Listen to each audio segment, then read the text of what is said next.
সাধু কথা কুকিৰ আজি সাধু বাঘ আৰু গৰুৰখীয়া। এখন সৰু গাঁৱত মনু নামৰ এটা ল'ৰাই দেউতাকৰ সৈতে বাস কৰিছিল। সিহঁতে গৰু পুহিছিল আৰু গাখীৰ বেচি জীৱিকা নিৰ্বাহ কৰিছিল। মনু বৰ দুষ্ট প্ৰকৃতিৰ ল'ৰা আছিল। সি সদায় মানুহক কেনেকৈ ঠগিব পাৰি সেইটোকে চিন্তা কৰি থাকে। এদিন দেউতাকে মনুক ক'লে, আজি মোৰ গাটো সিমান ভাল নহয় মনু, গতিকে তই সৌ হাবিৰ ওচৰৰ পথাৰখনত গৰুকেইটা চৰাই আহগৈ যা।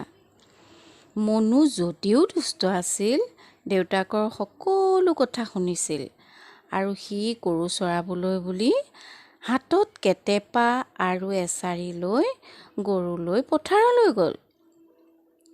গৰুখিনি চৰিবলৈ দি সি গছৰ ওপৰত বহি ইফালে সিফালে কেটেপাৰে শিলগুটি দলিয়াবলৈ ধৰিলে।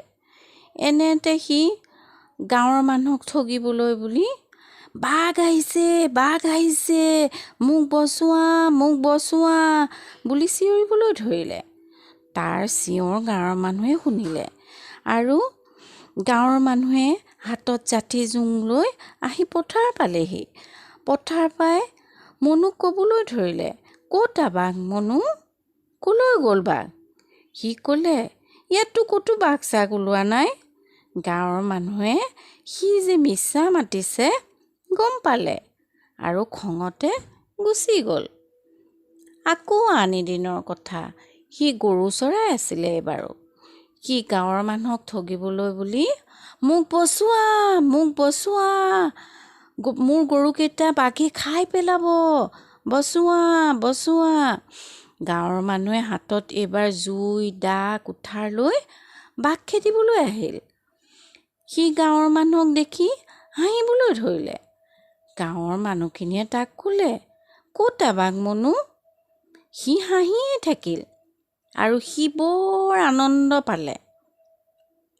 গাঁৱৰ মানুহে তাৰ কুবুদ্ধিৰ কথা গম পাই গালি শপনি পাৰি গুচি গ'ল।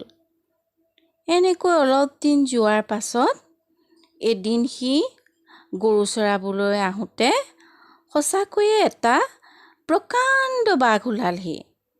সি টেটু ফালি ফালি চিঞৰিবলৈ ধৰিলে, মোক বচোৱা, মোৰ গৰুকেইটা বচোৱা, বাঘে এতিয়া খাই পেলাব। কিন্তু তাৰ চিঞৰ শুনি আৰু গাঁৱৰ মানুহ নাহিলে আৰু গৰুকেইটা এটা এটাকৈ বাঘে চোঁচৰাই নি হাবিৰ মাজলৈ খাই পেলালে।